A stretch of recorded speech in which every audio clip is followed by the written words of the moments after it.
Hey guys, welcome back to the channel and welcome back to the live stream. A couple of hours back, I actually did another live stream, basically um, to reach 2000 in Blitz. So um, that wasn't really possible. The game just went back and forth. I kept on winning, I kept on losing. So I just ended the stream, and as I was busy elsewhere, I had to end the stream, and I actually thought of playing the games offline, and actually it worked out well. So what I hoped, it didn't exactly happen. That is, I wanted to reach 2000 on stream, but it didn't really happen. So I just want to share with you all uh, one of the interesting games I played. So as you can see, I reached 2003. Well, my highest is 2075, but for some reason, as I mentioned in the last stream, I dropped completely to 1900, and then thankfully I'm back at 2000. Anyways, so I played probably around say around here, I guess. Yeah, I played around 9 games, I guess, and in 6 games I won, and in the last 3 games I was about to checkmate my opponent in the last move, and I stalemated him.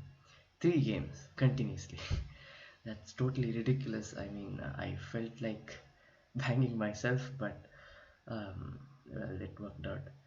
But anyways, there's one interesting game which I wanted to show, and also after this I have a really cool stuff which I want to show you. Of course, chess related. Um, so let me just show you all my game.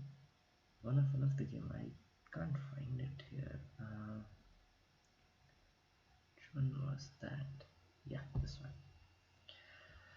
So just go back. Let me make sure I'm in the right setup here. Yeah, okay. So my opponent started with e4, the standard opening choice. I replied with c5, which is the Sicilian defense. Knight f3, d6, and c3. He went for the Alpin variation. So basically he is uh, delaying the d4 push by playing c3, which actually supports d4. So it's in fact quite a useful move. Just a second, I'll check whether if I'm live or not, because I'm really not used to this, and many often many a times I just start the stream, and it's really not on, and I'm just a fool talking to myself. So let me make sure. Just a second. Yeah, okay. Yeah, I'm live. Okay, that's great. All right. Okay. So yeah, as I was saying, so he plays the Alpin variation, which is c3 and then followed by d4. So knight f6, and he played bishop e2, bishop d7, and surprisingly he played the move d3. I mean, I'm attacking this pawn, but yeah, actually here I really can't take the pawn, because if I take, I don't think I can. Okay, let me just go into the analysis mode here. Turn off the, yeah, okay. So on move 4, I really can't take the pawn, because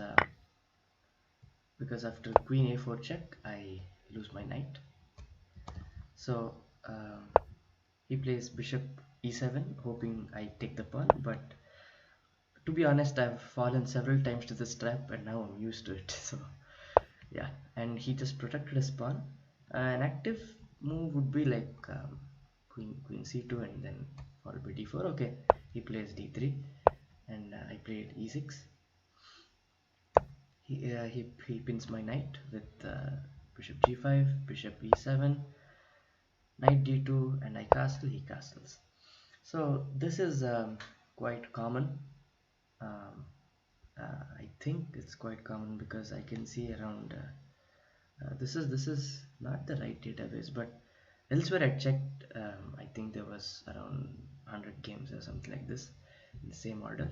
So, anyways, I played h6, challenging this bishop. He went back, knight c6, bishop to g3. Um, he played the move bishop to g3 probably because he didn't want to exchange his dark square bishop after I maybe play knight h5. That might be the reason, but anyways, okay, I played b5 trying to expand on the queen side. Rook to c1, rook to b8, a3, and I go a5. So my main idea is to play b4, and if he takes, I take, and then I bring my knight here, and which is quite a powerful knight, and he has this isolated pawn. I apply this strong pressure on this pawn after my knight is here, and I think black is doing fine there. So that was my plan, and he plays rook to e8, and then sorry, rook to e1, and then I play b4, takes, and then he pushes. Quite logical, he doesn't want my knight landing on b4, and also my knight really can't go to d4 as he'll just trade and I'll get this weak pawn on b4. So I tried to take the open file, uh, and then of course he immediately challenged it, and I played queen to b4 with the idea of pushing this pawn even further. I mean, not yet, but after bringing this rook to b8, and then he played queen to c2. I I played e5 with the main idea of playing this knight to d4, and then after he capturing back, and then hope for something else. Oh, now that I look at it, it's not a great idea. Okay, anyways, that was what I was planning in the match, but it's not a great idea because he can get some serious counterplay with f4. So anyways, whatever.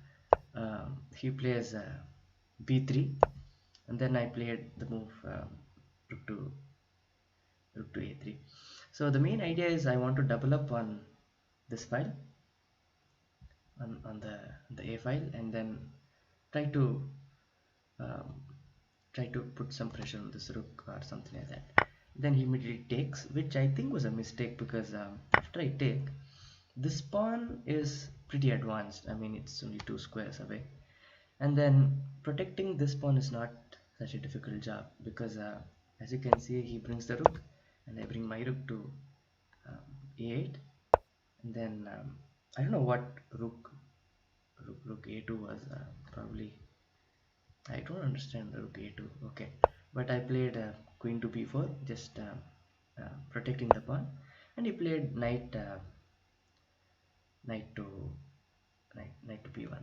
But actually, for him, I think after queen here and then knight to b1 was even better, I guess.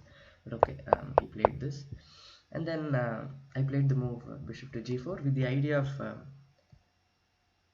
capturing this knight, and after white recaptures, I place my knight on d4. Since this is a closed position, knights are always better than bishops in a closed position, and so I thought of trading this very good piece. It's not really doing much, but it's actually restricting my knight to come to the d4 square. So I thought of exchanging it and then playing that like that, and then he tried to exchange queens, and what did I do here? Okay, I took the queen. Okay, and then he takes back, and then I took the knight, and then I played this move actually. After some time, I thought, okay, after playing knight to d4, he goes here, and then I don't really have any targets. I mean, this is protected by this bishop, and this is also protected by this bishop. So I thought, this knight has no future here. So I thought, okay, I'll put this knight to b4 and hope for something. So attacking the rook, he goes back and I push my pawn. And this is one position where I have reached a point where I have to be very careful. If I lose this pawn, then basically I'm worse. So I have to be really careful about what I play here, and also this bishop can, this bishop can never really join in to attack this pawn because it's just blockaded by its own pawns. So he tried something, I don't know, a bishop to d1, and I thought of bring this bishop here, here, and here, and then attacking the rook. So that's why I played knight to d7, and then he played the move knight to d5. Actually, I didn't see this move because now he is actually threatening my bishop and also my knight, my powerful knight. And I thought, okay, for some time I actually didn't see this knight being attacked. I was only focused on this bishop, so I just played king to f8, thinking that okay, he captures, I capture back, and I have two knights in this position, and basically these two bishops are useless because it's such a close position, and I'm winning here. But actually I didn't see that he took my knight, and fortunately, even though I have this weak pawn structure, white really can't attack it because if he goes f4, then I think I just play g5, and if he takes, I take back, and then I think it's better for black. So I mean, if he takes back, I just take with the bishop, and it's all over. So it's really hard for white to play here, and then he plays king to f1, and then I played knight to c5. Actually, this was a slight inaccuracy. I could have immediately gone for bishop to g5 to c1 and then attack this guy, attack the rook here. But anyways, I played this move. Then he brought the king, and for one moment I thought he's holding here. And after I played bishop to f5, g5, I was fortunate to find bishop to c1. The point is the rook can't take because I promote, and he'll have to give up the rook. And I have a knight, and basically I'm an exchange up, and I have a knight which is very superior in this position, so I'm basically winning. So he tries the move h4, and fortunately I had this move. I played this, and he played bishop to c2, and after this move he resigned the game. So this is one of the good games I had after I ended the stream. I went offline, I had my dinner, and hoped to reach 2000, and I think the next game I did reach 2000. But as I said, 3 games I stalemated my opponent with a queen and a rook. I don't know what to tell about that. I think I can show you that also. It's so ridiculous. I mean, 3 games in a row. Not in a row, I guess 2 games in a row, and then the third one separately. Here is one. Um, so I have basically, okay, I can just show you the final position here. I have a rook, I have a bishop, I have 3 pawns, and I stalemated him. Ridiculous. And please also tell me in the chat if my audio is fine or it's not, so that I can do something because I can't really check. That would be really helpful. And this is one more game where I have a queen, a rook, and 2 pawns, and I stalemated him. That's it. That's again not acceptable. And the previous game to that, and I stalemated him again. Uh, this is just ridiculous. I have a queen, I have a knight, and 2 pawns, and I stalemated him. So I was basically thinking, okay, I could have achieved 2003 games before, and now I have to work even harder. But fortunately, I got it. But anyways, I thought of actually playing on stream and then achieving 2000, but I don't know, for some reason speaking and playing is something I have to really get used to. Hopefully I do. And and and also there is another thing I wanted to show you guys in this stream. It's not only about my game, but it's about also the recently concluded International Chess Olympiad, where India and Russia were joint winners. It's such a proud moment for India and our nation. It's actually the first ever gold in an Olympiad where India won gold. So it's a great moment for the whole country, for the chess world, and it was quite tough. In fact, the final game against Russia is what I wanted to show you. So I have one of the games to show you from there. Um, the reason why I'm showing you this is because I I created this channel to not just play games on YouTube and stream, but also to try and share what little I know about chess, about openings, theories, and so on, so that some of you who don't know about it can also possibly learn from it. And also, if you are knowledgeable, then you can share something in the chat, and I also probably can pick up many things from that also. So I thought, okay, why not show you one of the very interesting games played. So just to briefly talk about the chess Olympiad. So we had 12 players in the team, in our India team, and we had the legend Vishwanathan Anand, we had Hari Krishna Pentala, we had Udit Gujarati, we had Arvind Narayanan, Koneru Hampi, we had Harika Drunavalli, we had Nihal Sarin, Pragnananda, Vaishali Pragnananda, who is the sister of Pragnananda, and Divya Deshmukh, Bhakti Kulkarni, and Vantika Agarwal. So 12 players, 4 from the men's category, 2 from 2 or 3, I guess 3 from the women's category, and then 2 from juniors boys and 2 from junior girls, or something like that. So basically we had 12 players, and in the final match against Russia, so the whole concept is there are two matches of 6 games. So from 12 players, 6 players from each team play the match, and uh, so it's basically 6 games, 2 matches with 6 games each. And in the first match, all the 6 games were drawn across all the boards. Every single game was drawn. India was actually winning in a couple of boards, but unfortunately, it ended in a draw. And the the second match was where things started to get a bit rough.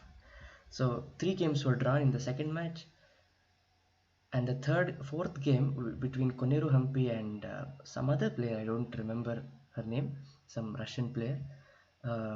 There was this global outage where the internet connection was gone. Actually, not only for the Indian players, but actually many sites like Twitter, Amazon, and many websites actually crashed. So also chess.com server crashed, I believe, and um, uh, the 2 players, Nihal Sarin and Divya Deshmukh, lost on time because they had lost their connection. And then so basically Russia were like 2-0 after the internet connection was gone. And then the game between Humpy, she actually lost some of her time, and then she couldn't convert it into a win. So then this problem was sent to the FIDE appeals committee, and they actually they analyzed it, and got to know that it was not the problem of Indians network connection. It was actually problem of some global outage, which I don't really understand.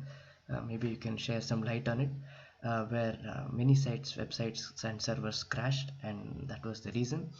And then the FIDE uh, appeals committee finally came up with a decision that India and Russia are joint winners. And let's get into more about it, why they did that, or possibly we can share some more information about it. But let's get into this game. One second, I'll just change my, yeah. So this is one very interesting game I want to show you. I hope that everything is fine. Yeah, it's good. This is one very interesting game between Divya Deshmukh, who is who is a women international master from India. She's just 14 years of age, and the opponent is Povalina. I forget her name. Polina Shuvalavo. Okay, Polina Shuvalavo. She is also a very talented Russian junior. So this was actually game six, I guess, of the second match, and Divya was one of the players who got affected by the internet connection. So she opened with f3. It was quite a beautiful game. So I thought, why not show it to you all guys. Knight to f3, knight to f6, g3, d5, and bishop to g2. So this setup is usually known as the King's Indian attack for white, because as you can see, the same setup is employed by black. If he goes g6, bishop to g7 castles, which is known as the King's Indian defense. And since white is employing the same thing, and white is usually a tempo up, and in many of the openings it's usually called an attack, and it's known as the King's Indian attack. And it can become very powerful if black is not careful. So let me actually explain something about it. So e6 castles and b5. So black wants to expand on the queen side, whereas white will push his pawns like so forth, and put this queen here, the bishop here, and start an enormous attack against the black king. Sorry about that. That was a horrible arrow there. um, like so. So he wants to start an enormous attack against the black king, and if black is not careful, then it's going to be a disaster. So d3. And also, one downside about this opening for white is white never really challenges the center until like move 10 or 12. So if white is also not careful, then black's counterplay can come really quick on the queen side, and then it can be very tough for white to carry out the attack. So white needs to be really careful also here. So bishop to e7, just developing, knight to d2, bishop to e7. So point of this move is black fiend shadows the bishop, and basically it enhances the control of the central squares, because white is not really making an effort to push any of these pawns. Black wants to say, okay, why not, I'll take the central control since you're not doing anything. So c3 played by Divya, and then castles and queen c2. So after a couple of moves, you'll see what the idea is for white. And then black plays c5, which is really aggressive, occupying many of the queen side's squares here. Black has a lot of control, and here white just continues with rook to e1. So now Divya wants to play e4, and then possibly bring this knight to f2 and so on. Knight to c6 and e4, and here it's an interesting decision, because do you take, or do you just leave the tension on the board? I don't know what really is the right decision here. Probably it's okay to do both of the things, because I checked with the engine and it never really gives any advantage for any side, if you take or if you don't. So I think it's okay, and I also didn't find any reason that taking is better than just leaving it. I mean, just leaving the tension on the board. So queen c7 and knight to f2. This maneuver, you can actually see it in the Rue Lopez also. So in the Rue Lopez, usually the knight comes to d2, to f1, to not to e3 as played in the game, but in fact g3, since the pawn is not usually on the g3 in the Rue Lopez. and then possibly g5, and then helping in attacking the black king. So this is quite a common maneuver in these types of openings, and it can be really helpful also. Rook to d8 and then e5, a very strong move, pushing the knight back, and then bishop to f4, just protecting the pawn. Here black wants immediate counterplay, because if black is just too casual and say play some move like this, rook to c8, then d4, and this knight coming here, and this is so devastating against the black king. So either black should actively protect the black king or actively start a counterplay, which actually Polina is going for here. So and likewise, Divya starts her own attack on the king side with h4, a really aggressive move.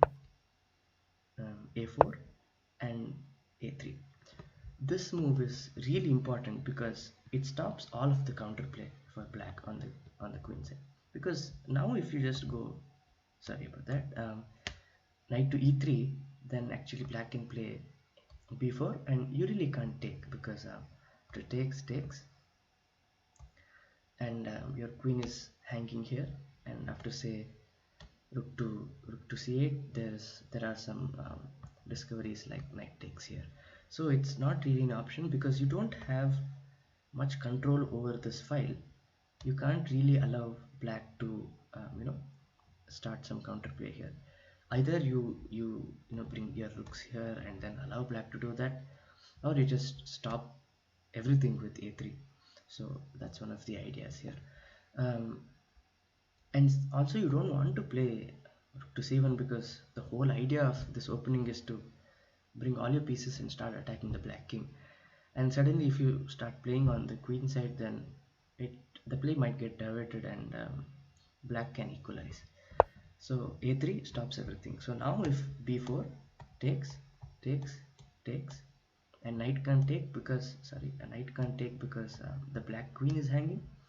And if bishop takes, then let me just try it again. So if b4 takes, and now if bishop takes, then you just go rook here, and then there's a lot of pressure on this knight. Sorry, not this rook. Sorry, this rook, because that rook is being attacked by the bishop here. So not this rook. Okay, takes, and bishop takes here. You bring this rook. So there's a lot of pressure on this knight, and it's really not good for black. And also there's a huge attack coming here, and it's too many problems to deal with.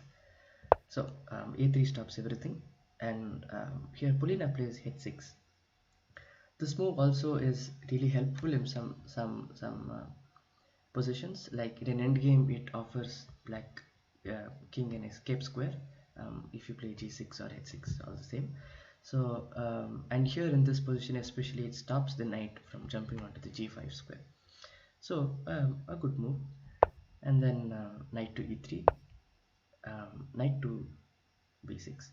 Now this move, actually I was watching a commentary on Samay Raina, who is a famous streamer who's actively promoting chess.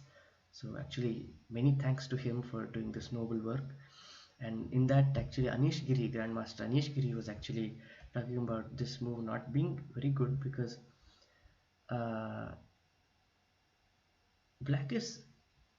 white is trying to attack the black king, and you're taking the pieces away from the black king. You need them to support the black king, but instead you're doing the reverse. So it was not a good move. Something like probably I guess d4 was also better, I guess, trying to get some counterplay here.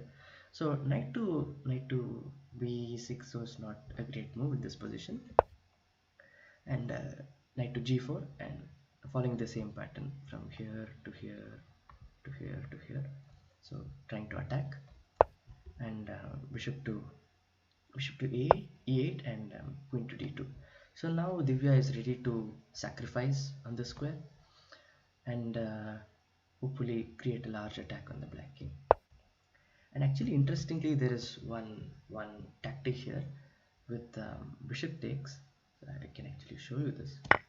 And if bishop takes and pawn takes, there's knight check, and then after king to g7 there is d4 with checkmate threat on h7. And black really has to give a lot of material to cope with this. I think this might have been missed by Divya, I'm not very sure, but I mean, all the players here are better than me. I think they are the ones who can play proper chess. So I'm really not the one to comment on that. So anyways, she plays queen to d2 here, and then king to g7, and then d4. So d4 is a really good move because now this diagonal is open, and hopefully white can utilize it and start some attack. And now see, Polina moved the knight here, and now she's again moving it back. So it was a waste of time. And then this move by Divya is really excellent because if you can see 1, 2, 3, and 4 pieces, including the pawn. Okay, you take 5.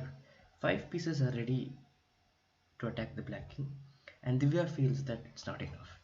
She wants to bring this bishop, which is not doing anything, to c2.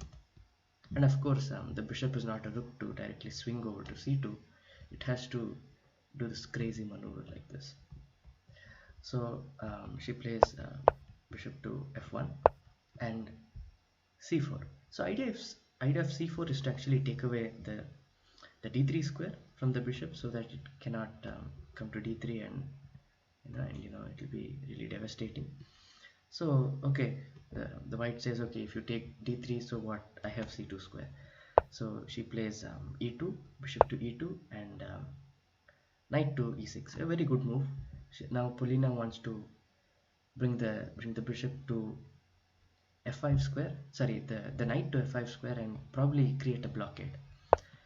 Bishop to d1, knight to f5, and bishop to c2, pinning the knight.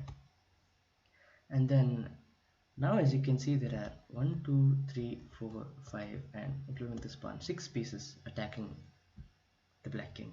It's really hard to defend, whereas you can see here only 2 pieces of the black pieces are kind of helping in defense. So all of the black pieces are stuck on the queen side, whereas all of the white pieces are aiming at the black king, and there is no real counterplay here on the queen side. So black is like lost here in this position, we can say that. So rook to a6. Probably her idea was, if by any chance, I don't know why, if Divya takes here, and if she takes back, maybe this rook can become helpful in the defense, but that's not going to happen. And king to g2, and queen c8. And now white wants to bring another piece into the attack, as if 6 are not enough.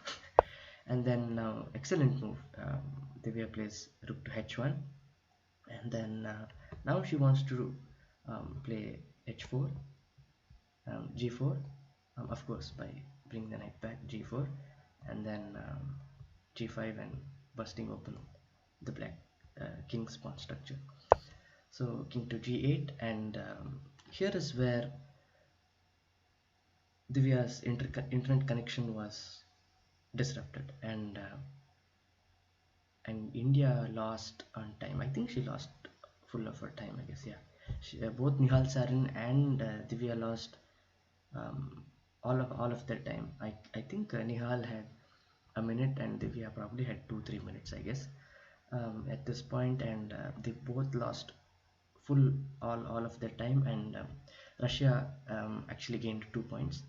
So after all the appeal was done, after all the appeal was, India filed an appeal to the appeals committee, and after everything was seen, checked, they came with a decision that India and Russia are joint winners of this Olympiad.